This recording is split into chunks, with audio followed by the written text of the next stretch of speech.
Join me on the final part of the St-Jérôme trail as we view beautiful lakes, numerous creeks, streams, and well-appointed rest stops.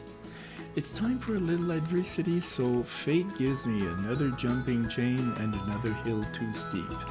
Finally, I arrive at kilometer 0 before starting part 3 of my trip heading home.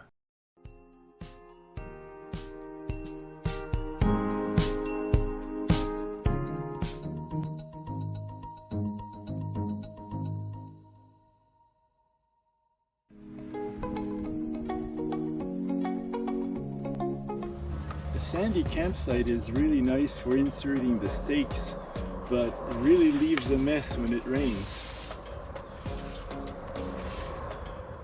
It's Tuesday the 25th of August and I'm leaving camping La Belle and La Rouge under a blue sky. Isn't that wonderful? Okay, heading south now. You know, I prefer the stone dust surface to the parts that are paved. It's much smoother and the unpaved surface has fewer bumps and cracks and crevices. It's softer. Riding on the stone dust feels a little bit like walking barefoot on a soft carpet.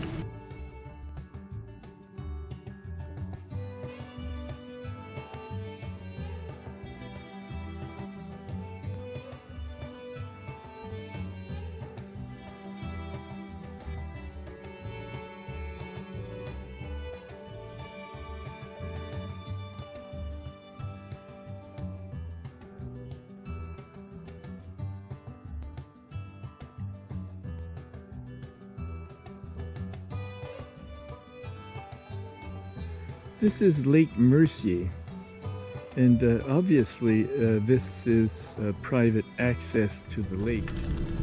We're still riding along Lake Mercier, and I see that there are other private docks, and sometimes the house is set back far from the trail. Some are like that one, fairly close.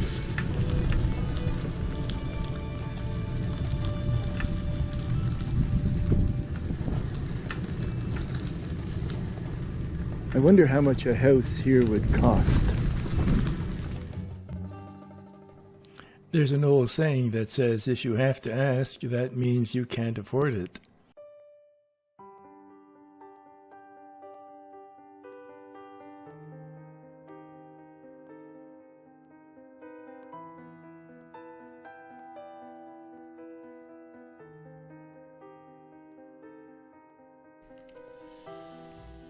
Here's a stop that looks interesting.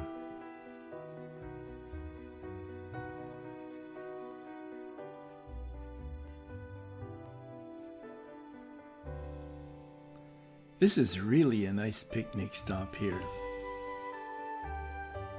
On a hot day, it would be a good place to be in the shade while receiving the breeze from the lake. But today, it's deserted.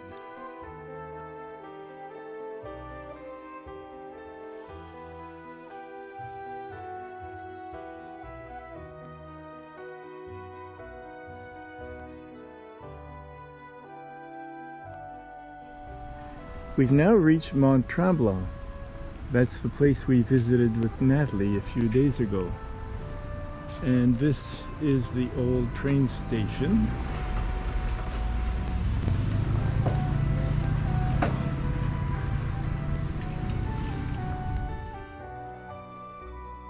And now we're continuing our way southward.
This is Voyager Park, a rest stop.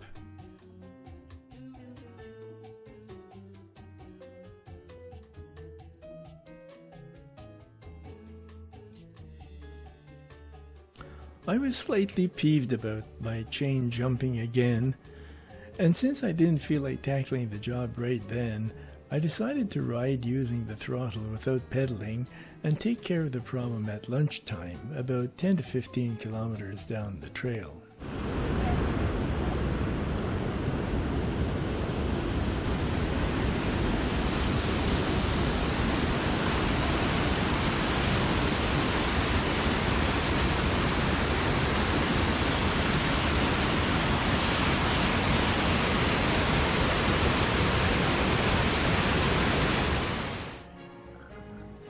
A love tree might be melodramatic, but it is nevertheless a reminder of what counts the most in life. This is a rest stop in Saint-Faustin. It's now lunchtime, and this will be a convenient place for lunch and for taking care of the jumping chain. There's lots of nice grass on which to flip the bike upside down. Of course, to put the chain back in place, everything has to come off the bike. And it has to be flipped upside down, unless you have somebody to help you when it jumped. And one of the problems is that it's very solidly jammed in that groove there. It makes it very, very hard to remove, because I'll need a screwdriver to pry it out, and of course I'll have to wear gloves to keep my hands away from the chain. Another reason why it's so difficult to remove the chain is even with the screwdriver is because Pedego has installed chain guard supports, one here and one on the other side here, which really interferes with trying to get the chain in place. Well, it's clouded over now, unlike what they had predicted. Now I'm just a little past Saint-Faustin, and just by the trail there's a large quarry where they're extracting stone and sand.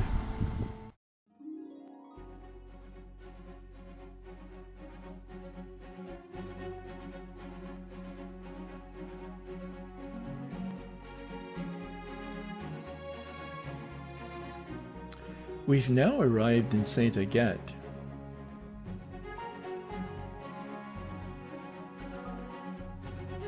This is the old Ste-Agathe train station, the prettiest one in my opinion. It's been converted into an information office.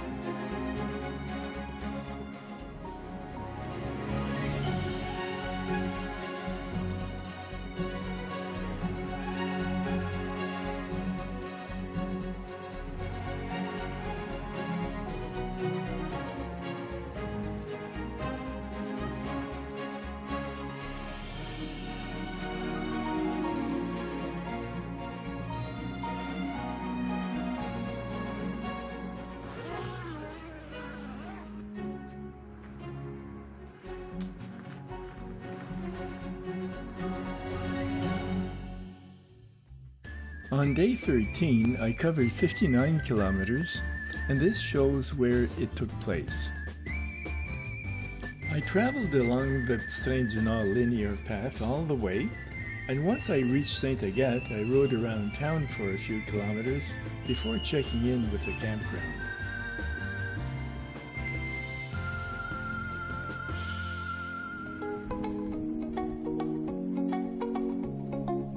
It was 6 degrees Celsius when I woke up this morning, and now I'm wearing every piece of clothing that I brought with me. This will be my last day on the Petit Train du Nord. It'll be ending at kilometer 0 in St-Jérôme, and from there I'll be heading west towards a campground called Camping Donald. I'm on my way out of the Ste-Agathe campground. I'm having a last look around and wonder if I shouldn't have chosen to stay an extra day and rent a kayak to explore the stream and Lac des Sables. This is Lac des Sables and some of the watercraft that are available for rent.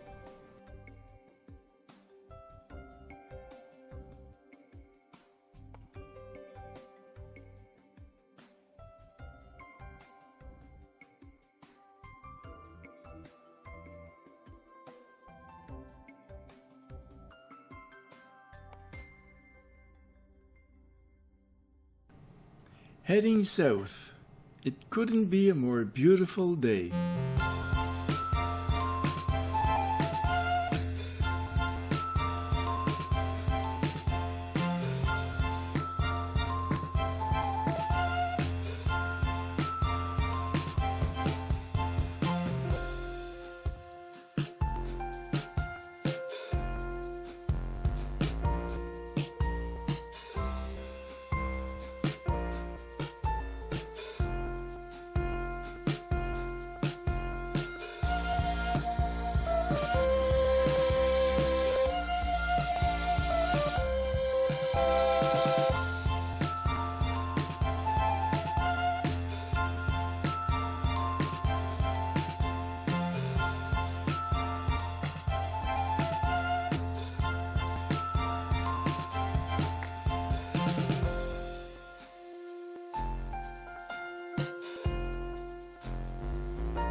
This is the former Val-David train station, which now serves as a tourist office and a four-season refuge for cyclists and walkers in the summer and skaters and cross-country skiers in the winter.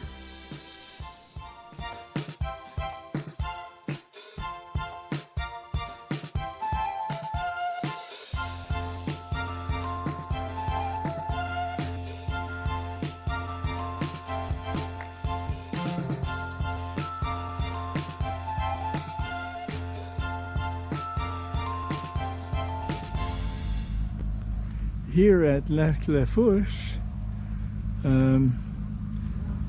there's work going on and we can't go through here. We'll have to take a detour. So the construction crew sent me up this huge hill. On two occasions I had to stop, get off and push. This shows that even though you're planning on traveling on a flat road, you should always have a motor strong enough to be able to bring you up the unexpected, unplanned for hill. Back on the trail with brand new asphalt.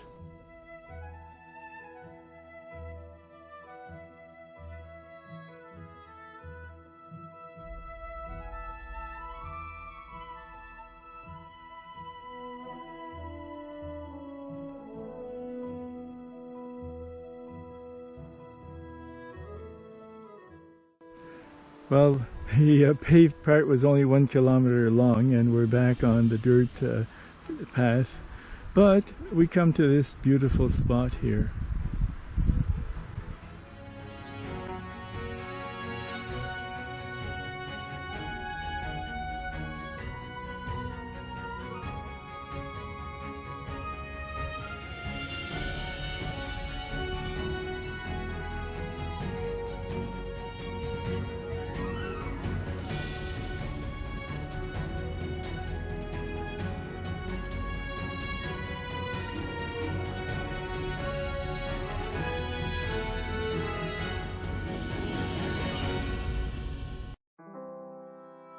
At every one of the trail's rest stops and train stations, bicycle racks form part of the basic infrastructure.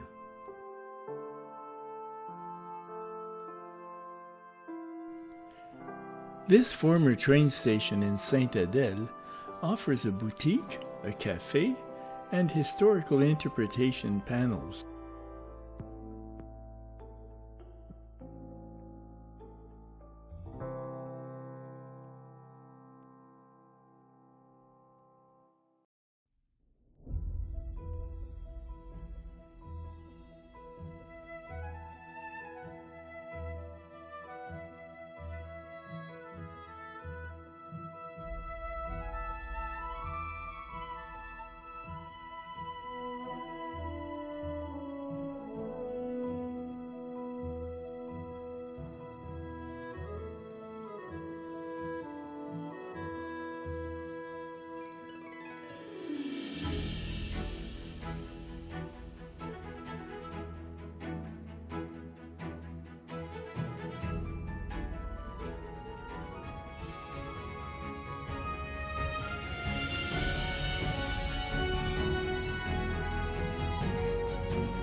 acheté ça ou vous l'avez loué?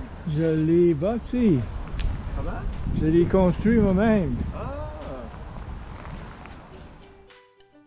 I'm often approached by people who are curious about what I'm carrying in the yellow box behind my bicycle.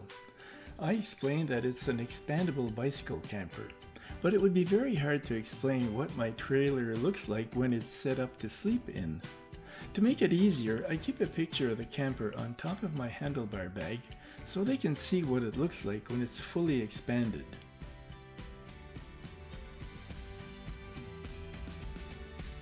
You've undoubtedly noticed that the trail is equipped with motor vehicle barriers at every entrance. The openings are narrow in order to keep all-terrain vehicles away, but wide enough to let a bicycle through. What I like about my camper design is that because it's narrow and short, it's very easy to maneuver it through the large number of barriers along the linear trail.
Kilometer zero!